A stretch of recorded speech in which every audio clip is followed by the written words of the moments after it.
Eu vou tomar emprestado aqui o início da fala aqui do Dr. Paulo Mendes para dizer que esse código, ele nos traz um grande desafio, que é um desafio de uma mudança cultural, né? A letra da lei sozinha não será capaz de nos levar, nos conduzir a caminhos melhores no que tange a novos modelos de enfrentamento da litigância.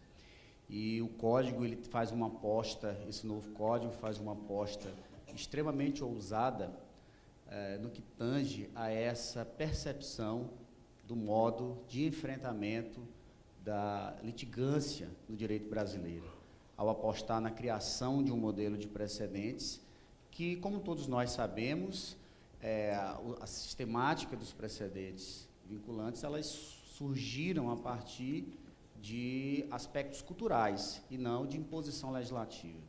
Então, nós temos um grande desafio, que é tornar realidade esse modelo de precedentes, que é essencial para que nós possamos combater, como o doutor Paulo falou, uma jurisprudência lotérica e que leva e que estimula, né, diuturnamente o ajuizamento de ações, na medida em que a ausência de previsibilidade pode permitir o êxito em verdadeiras aventuras jurídicas. Então, esse será um grande desafio, esses seminários, esses congressos de reflexão sobre o novo CPC, eles terão que ser recorrentes, terão que fazer parte da nossa vida, pelo menos durante os próximos 10 anos, porque um código, a mudança de envergadura da mudança de uma legislação processual não é um fato jurídico qualquer. Nós estamos, é o terceiro código, o primeiro realmente produzido em um ambiente democrático, em um ambiente de debate. Os juízes costumam dizer que a magistratura, e aí isso eu costumo dizer que eu sou um observador privilegiado, porque nas minhas modestas atividades acadêmicas, eu convivo mais com advogados, especialmente advogados privados, mas em razão da minha função como magistrado federal, eu convivo com juízes. E posso dizer que sou testemunha de uma tensão constante entre a advocacia e a magistratura. Muitas coisas que foram inseridas nesse código, eu entendo, fazendo uma análise, na verdade, mais de cunho sociológico, né? Elas são reação a um modelo de judiciário que se construiu em cima de metas, de estatísticas produzidas a partir do pseudo-exame das pretensões das partes, né? Decisões produzidas sem o enfrentamento adequado das pretensões, dos argumentos que são levantados pelas partes em de um determinado litígio. E, por outro lado, o judiciário recebe alguns aspectos polêmicos desse novo código, como a ideia de cooperação, por exemplo, como uma espécie de muleta para o advogado desqualificado. Então, há uma tensão e eu acredito que todos nós que somos atores do processo teremos um grande desafio de desmistificar esse cenário de tensão e que poderá levar a uma aplicação inadequada de diversos institutos que foram inseridos nesse código. Eu disse, não é uma mudança jurídica qualquer. Provavelmente, boa parte de nós, a nossa vida útil profissional será exercida sob a égide deste novo código, né? Nós não teremos, a não ser que ele tenha uma vida curta, o que não é o histórico do direito brasileiro, mas ele deverá vigorar pelo menos para os próximos 40, 50 anos, com algumas modificações que certamente virão e já começaram, né? Algumas modificações, alguns ajustes. Mas nós temos que ter esse compromisso de caminharmos de mãos dadas na busca de interpretações adequadas do código que possam, sobretudo, servir aos interesses da sociedade e não servir aos nossos interesses, eventualmente até mesmo corporativos. Mas eu gostaria de iniciar a minha fala sobre o tema que eu fui incumbido, que é a execução contra a fazenda pública. Vou fazer uma abordagem bem dogmática, e enfrentando algumas questões que me parecem mais polêmicas, que poderão ensejar dúvidas no novo modelo de execução contra a Fazenda Pública que foi inserido no Código de 2015. E duas mudanças, elas me parecem mais sensíveis. Uma foi a necessidade, a busca que se fez pelo alinhamento de um novo modelo de execução a uma tendência do processo executivo que já existia no direito brasileiro, desde algumas reformas aí dos anos 2000, que é a ideia do processo sincrético, né? Que nós sabemos, o processo sincrético, a execução, a pretensão executiva se converte em uma mera fase do processo, né? Uma fase até mesmo, de certa maneira, mais informal e voltada a uma busca de maior eficiência no modelo de execução. Então, essa é uma primeira mudança, digamos assim, grandiosa no modelo de execução, porque a execução contra a Fazenda Pública, ela deixa de ser um processo autônomo, né? Que era ainda um resquício do modelo tradicional de execução que vinha desde da vigência da redação inicial do Código de 73. E a primeira percepção que nós teremos, o ponto sensível que nós teremos condições de verificar nessa análise do novo modelo de execução é isso, é que há também essa incorporação do processo sincrético na execução contra a Fazenda Pública, ressalvada apenas a execução por título extrajudicial, que todos nós sabemos também que já era uma modalidade de execução que já tinha sido sedimentada pela doutrina e pela jurisprudência, e que o novo Código reconhece agora expressamente, apenas fazendo positivando uma compreensão que já era da doutrina e da jurisprudência, no que tange à execução por título extrajudicial, mas em relação ao título extrajudicial, por razões óbvias, na medida em que não há um processo de conhecimento prévio, ele permanece como um processo autônomo, né? Inclusive com a defesa sendo feita via embargos à execução. Mas no que diz respeito à execução por quantia certa, né, a execução por quantia certa, ela passa a seguir os mesmos parâmetros, as mesmas características do modelo de execução como fase de um processo único, né? Apenas como uma fase de um processo único. Essa seria a primeira mudança, digamos, mais crucial do processo executivo em face da Fazenda Pública. E a segunda, talvez que ensejará, penso eu, o Código corrige algumas questões que ainda se encontravam em uma zona cinzenta na doutrina e na jurisprudência, mas criou outros fatores de preocupação, que é o modelo de relativização da coisa julgada na fase de execução, né? E nós vamos chegar a esses pontos nessa breve exposição que eu farei aqui, passando inicialmente por algumas questões de ordem mais dogmática, que eu queria apenas chamar a atenção dos senhores. Acredito que a maioria já tenha visto, mas pode ser que alguém não tenha ainda tido a oportunidade de fazer uma análise desse novo modelo de execução, e em razão disso eu vou pontuar algumas questões apenas superficialmente.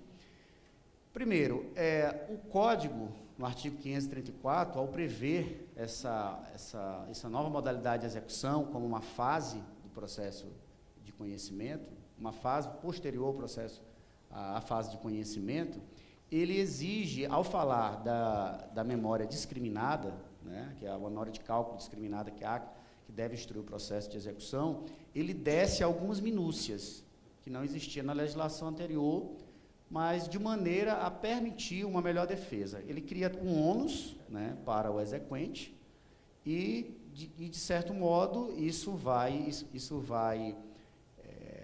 ensejar, digamos, um aspecto positivo para a defesa da Fazenda Pública, na medida em que ele transfere para o exequente um ônus de que essa memória seja discriminada, seja detalhada, inclusive com índice de correção monetária, juros aplicados, termo inicial, termo final dos juros, capitalização de juros, se estiver presente, de maneira que essa memória seja a mais detalhada possível, para que, na defesa que será feita agora via impugnação da execução, se possa, inclusive, abordar questões de ordem formal no que diz respeito à apresentação dos cálculos.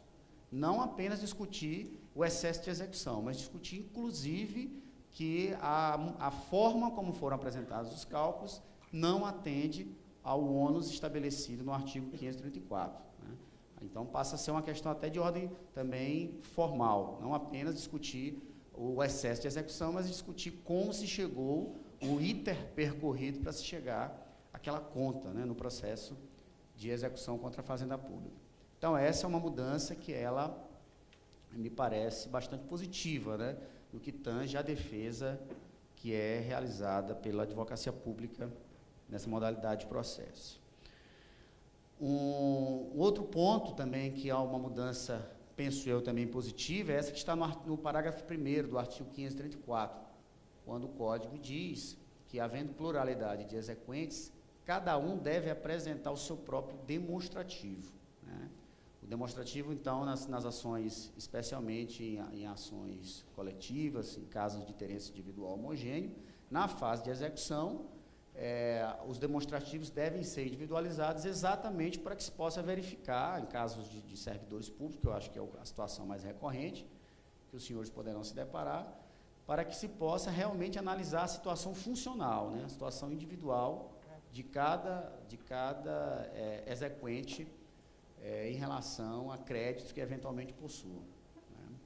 E, no final do parágrafo 1º, ele diz, aplicando-se a hipótese, se for o caso, disposto no parágrafo 1º e parágrafo 2º do artigo 113, que trata da limitação do litisconsórcio multitudinário e que o novo Código reconhece agora expressamente a possibilidade de que essa limitação do litisconsórcio multitudinário seja feita na fase executiva, mesmo que ela não tenha sido feita na fase de conhecimento. Né. E isso, pelo menos, para nós magistrados, eu não sei em relação a vocês, mas eu imagino, isso é um tormento, né? Você tem, às vezes, um processo que se converte em 3.000, né, numa fase de execução, mas é óbvio que individualizar essas situações torna mais fácil, né, a possibilidade de se lidar, até do ponto de vista da gestão do processo, com essas situações particularizadas. Um outro ponto também importante, e que o Código deixou expresso para que não houvesse dúvidas, é que lá no artigo 523, parágrafo 1º do Código, quando ele fala da execução por quantia certa contra o devedor particular, ele fala que a parte ela é intimada, né, para pagar, para o pagamento voluntário, sob pena de incidência de multa imediata de 10%, uma multa automática, caso não haja o pagamento no prazo voluntário, e também a fixação, já estipula de imediato a fixação de honorários também no percentual de 10%. E aí nós temos, então, duas questões. Lá no 534, parágrafo 2º, quando ele se remete ao do 523, ele fala só o seguinte, que a multa do 523, parágrafo 1º, não é isso? Ela não se aplica à fazenda pública. E é engraçado que esses 2 dias eu estava fazendo aqui um breve estudo para preparar essa fala, e eu me deparei com um código comentado, inclusive com um comentário era de um advogado da União, e ele dizendo que o parágrafo 2º, ao excluir a multa e não ter excluído os honorários seriam aplicáveis, né?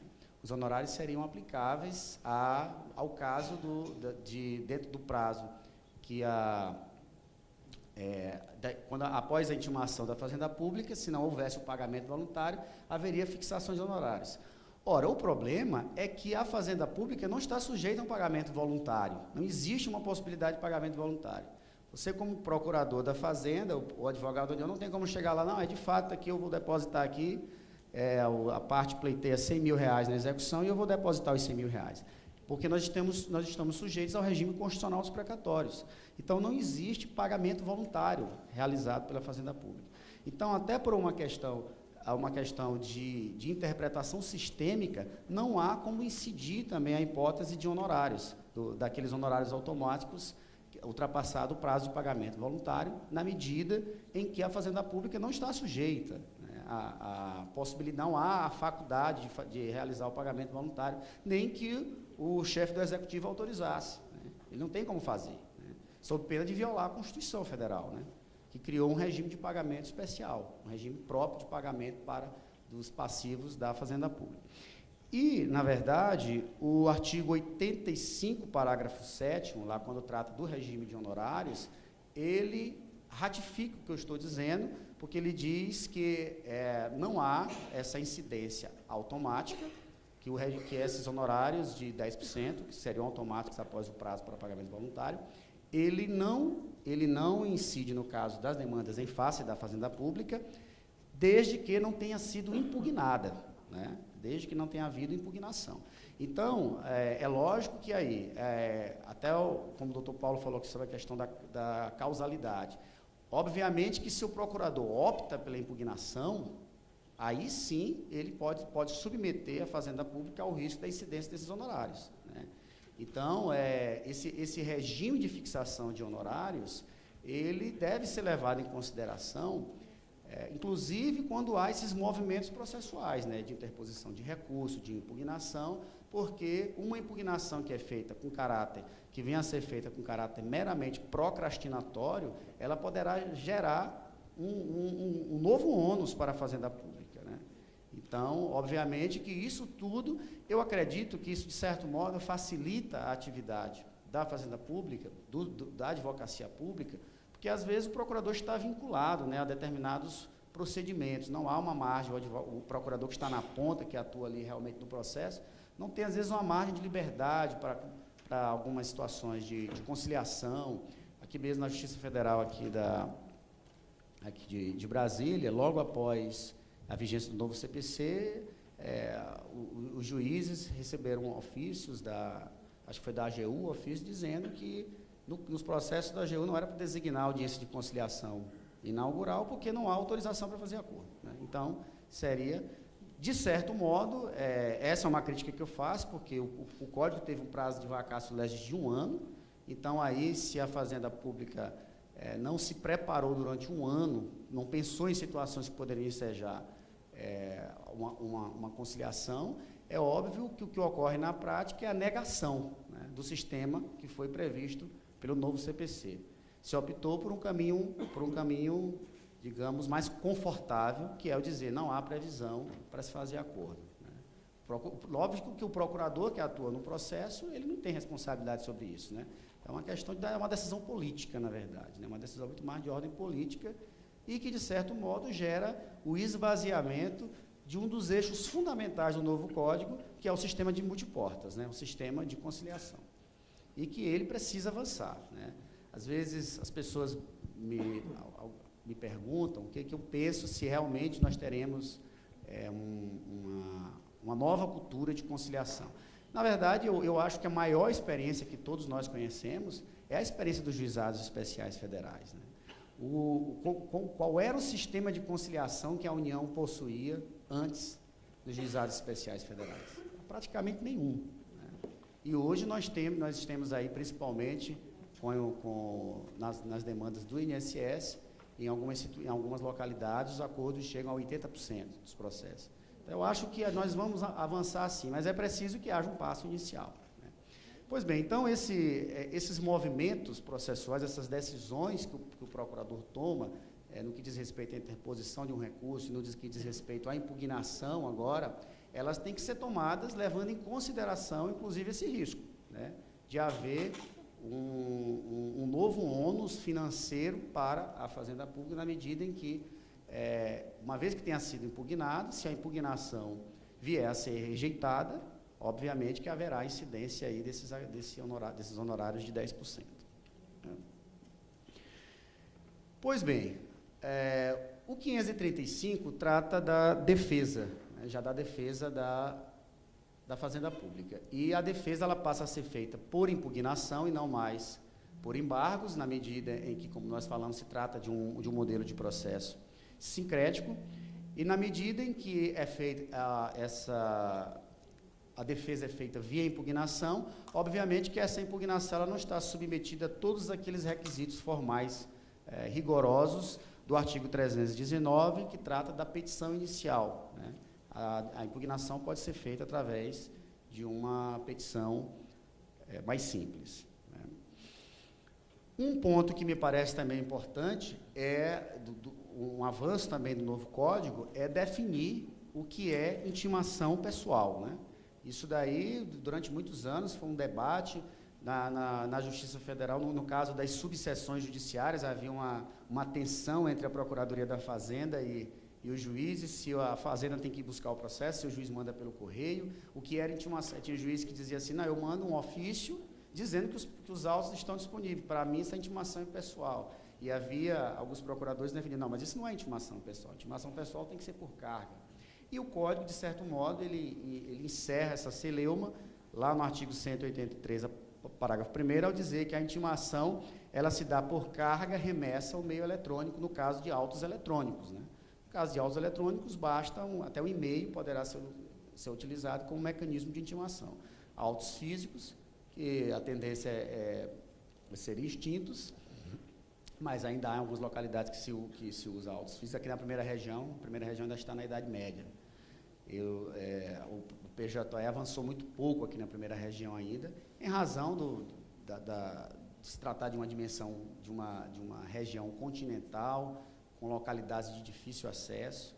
Então, o Código estabelece que a intimação, nesses casos de autos físicos, deve ser por carga ou por remessa. Então, ele, de certa maneira, resume, entende, define o que seria a intimação pessoal. Um ponto importante, que aí eu lembro, e talvez seja muito válido para os procuradores se valerem disso, é que, quando o Código trata no artigo 139 dos poderes e deveres do juiz, e que ele estabeleceu a chamada flexibilização procedimental, e que, a princípio, essa flexibilização procedimental, na redação original do Código, ela tinha uma cláusula mais aberta. Durante a tramitação do Código, havia alguns receios de que aquilo ensejasse algum arbítrio judicial, e ela foi limitada, né? A flexibilização procedimental foi limitada à possibilidade do juiz inverter a ordem de produção de provas e de alargar prazos, dilatar prazos processuais. É o que está dito lá, salvo engano, no inciso 6º do artigo 139. Pois bem, nesses casos de ações coletivas que na fase de execução há essa necessidade de que as memórias de cálculo têm que ser individualizadas e que você tem uma pluralidade, uma elevada quantidade de demandantes, penso eu que essa seria uma hipótese importante para que a Fazenda Pública peça dilatação de prazo para apresentação da impugnação, que às vezes 30 dias pode não ser um prazo adequado para examinar 3.000 cálculos, né, que tenham sido juntados aos autos, ou então que o juiz tenha, eventualmente, na fase de execução, tenha limitado esse litisconsórcio multitudinário. Né. O parágrafo 4º também traz uma regra importante, ao dizer que, no caso da impugnação parcial, a parte não questionada pelo executado será, desde logo, objeto de cumprimento. Objeto de cumprimento. Né? Então, ele permite expressamente, né, que a execução se dê de imediato a execução da parcela em controvérsia, só sendo necessário verificar aquela questão do fracionamento, o risco de fracionamento do crédito, né, para se evitar que se faça pagamentos que eventualmente venham a burlar a sistemática do precatório, né, prevista na Constituição Federal. Outro ponto importante é o parágrafo 3º, que também expressamente, pode subir um pouquinho, parágrafo 3º, que ele vai, de certo modo, deixar claro também que o precatório só poderá ser expedido após o prazo para impugnação, né, uma vez que tenha sido esgotado o prazo para impugnação, ou a rejeição desta. E, obviamente, que com trânsito em julgado. A necessidade de se aguardar o trânsito em julgado, mas na medida em que o pagamento só pode ser feito no momento em que ocorra efetivamente uma execução definitiva. Né? Então, o agravo que venha a ser interposto dessa decisão é um agravo que deverá ser recebido com duplo efeito. E aí eu queria entrar no ponto, essas são as questões que me pareceram mais assim, mudanças pontuais, mas que geram um aprimoramento do processo de execução. E eu queria falar um pouco da questão que me parece um pouco mais polêmica, que é o parágrafo 5º, né, do Código, que trata da inexigibilidade da obrigação em razão da superveniência de uma decisão do Supremo Tribunal Federal, né? Nós conhecemos aí na doutrina como uma hipótese de relativização da coisa julgada.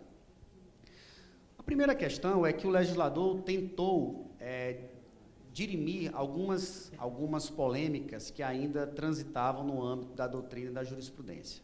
A primeira delas mas ainda deixou a desejar em alguns aspectos. A primeira é deixar claro que essa decisão do Supremo, que poderá ensejar a arguição de inexigibilidade da obrigação, ela pode se dar tanto no controle concentrado como no controle difuso, o que não havia previsão expressa no Código anterior. O problema é que ele não definiu se essa decisão do controle difuso, ela pode ser arguída ela pode ser utilizada como um precedente para fins de arguição da inexigibilidade do título antes da suspensão por ato do Senado, com base lá no artigo 5210, ou se só a decisão do Supremo já será suficiente para ensejar a inexigibilidade do título. E aí nós já temos uma nova divergência nesse aspecto, porque há dois posicionamentos aí na doutrina. Há quem entenda que o legislador, que basta a decisão do controle difuso do Supremo Tribunal Federal, independentemente de provocação e qualquer providência por ato do Senado, e há quem entenda que há necessidade de se aguardar essa decisão do Senado. Eu acho que se o legislador intencionou dirimir a controvérsia, perdeu a oportunidade de fazê-la por inteiro, né? Ainda deixou essa pequena dúvida aí que eu deixo para os senhores refletirem, porque isso aí é um ponto de extrema importância, né? De extrema relevância para se definir até mesmo estratégia de atuação dos senhores no processo de execução, né? O Código, há interpretações nos dois sentidos, né? Já há aí na doutrina interpretações nos dois sentidos. Um outro ponto importante é que havia uma discussão na doutrina se essa decisão do Supremo poderia ser invocada, se era uma decisão que tinha que ser anterior ao trânsito em julgado daquela obrigação reconhecida no título, ou se poderia ser uma decisão posterior. Havia uma tendência a se entender que a decisão teria que ser uma decisão anterior do Supremo Tribunal Federal. E o Código, ele vem fazer uma espécie de dar uma solução a essa questão, ao dizer no parágrafo 7º que a decisão do Supremo Tribunal Federal, referida no parágrafo 5º, deve ter sido proferida antes do trânsito em julgado da decisão exequenda. Ou seja, para que se possa invocar em sede de impugnação a inexigibilidade do título com base em precedente do Supremo Tribunal Federal, isso só poderá ser feito se a decisão do Supremo Tribunal Federal for anterior ao trânsito em julgado daquela decisão que se encontra em fase de execução, tá? E os senhores podem perguntar, e se a decisão for posterior, é possível também adotar algum tipo de providência processual? O legislador tratou dessa temática no parágrafo 8º aí do artigo 535, ao dizer que se a decisão referida no parágrafo 5º for proferida após o trânsito em julgado da decisão exequenda, caberá ação rescisória, cujo prazo será contado do trânsito em julgado da decisão proferida pelo Supremo Tribunal Federal. Então, a primeira parte do dispositivo é muito clara, né? E ela deixa muito clara a quem defenda, como o professor Luiz Delore, lá de São Paulo, que houve uma certa limitação da relativização da coisa julgada, porque agora ela está sujeita a um prazo decadencial, né, de 2 anos. Depois desse prazo de 2 anos, essa decisão, se não houve o manejo da ação rescisória, nada mais poderá ser feito. Então, isso, de certa maneira, limitaria um pouco essa possibilidade de relativização da coisa julgada. O problema é a contagem inicial desse prazo, porque o parágrafo 8º diz que o prazo será contado do trânsito em julgado da decisão proferida pelo Supremo Tribunal Federal. Então, imaginem que essa decisão do Supremo Tribunal Federal tenha surgido 5, 6, 7, 10 anos depois do trânsito em julgado da decisão exequenda. você ainda teria 2 anos de ação rescisória para poder invocar a inexigibilidade da obrigação. Então, já há quem sustente que o dispositivo é inconstitucional por violar o núcleo duro da segurança jurídica, né, e das garantias fundamentais processuais de qualquer cidadão. Essa também é uma questão, eu não vou me arriscar a opinar, vou deixar para os senhores refletirem, mas já há um movimento em face dessa possível inconstitucionalidade material do dispositivo. O professor Cássio Scarpinella, eu li rapidamente em algum lugar, confesso que não me recordo por onde, ele fez um estudo sobre possíveis inconstitucionalidades formais do novo Código. Inclusive, ele teve o trabalho de verificar que algumas correções que foram feitas na Casa Civil para a sanção do projeto, a título de correções gramaticais, houve mudança substancial já na Casa Civil, antes da sanção pela Presidência da República. E aí ele vem mencionando que há algumas inconstitucionalidades formais. No que diz respeito a esse dispositivo, ele, salvo engano, diz algo que não está claro em que momento essa segunda parte foi inserida, e que há uma suspeita de que ela não passou pelas 2 casas. Então, que haveria também uma inconstitucionalidade formal nessa segunda parte do parágrafo 8º, quando ela reconhece, quando ela estabelece esse termo ACO para a contagem do prazo decadencial para ajuizamento da ação rescisória. Pois bem, e por fim, eu queria só mencionar que o parágrafo 3º, 4º, perdi aqui, não, acho que é o parágrafo 6º ali, né? Eu pulei, foi o 6º, né?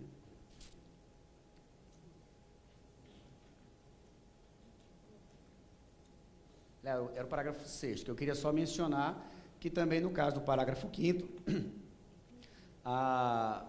o legislador reconheceu a possibilidade pelo Supremo Tribunal Federal de modulação. Os efeitos da decisão do Supremo Tribunal Federal poderão ser modulados no tempo, de modo a favorecer a segurança jurídica. Aí há uma discussão se essa modulação seria feita pelo juízo da execução ou pelo Supremo Tribunal Federal, quando enfrenta a inconstitucionalidade daquele tema específico. E aí, o Fórum Permanente de Processualistas Civis, que se reúne aí a cada 6 meses para debater o novo Código, emitiu o enunciado 176, dizendo que compete exclusivamente ao Supremo Tribunal Federal modular os efeitos da decisão prevista no artigo 535, parágrafo 6º. Então, pelo Fórum Permanente de Processualistas Civis, a competência para fazer essa modulação é do próprio Supremo Tribunal Federal ao proferir aquela decisão, e não do juiz da execução, que poderia ensejar uma outra insegurança jurídica na medida que cada um fizesse essa modulação de uma maneira diversa. Pois bem, eu deixo aqui com os senhores essas breves reflexões sobre o processo de execução. Há algumas questões que eu penso que ainda ficaram em aberto e que caberá à comunidade jurídica buscar a melhor interpretação a esse dispositivo, de modo a que nós tenhamos um sistema que possa ser efetivamente eficiente. Eu agradeço a atenção de todas e fico à disposição para qualquer reflexão. Obrigado.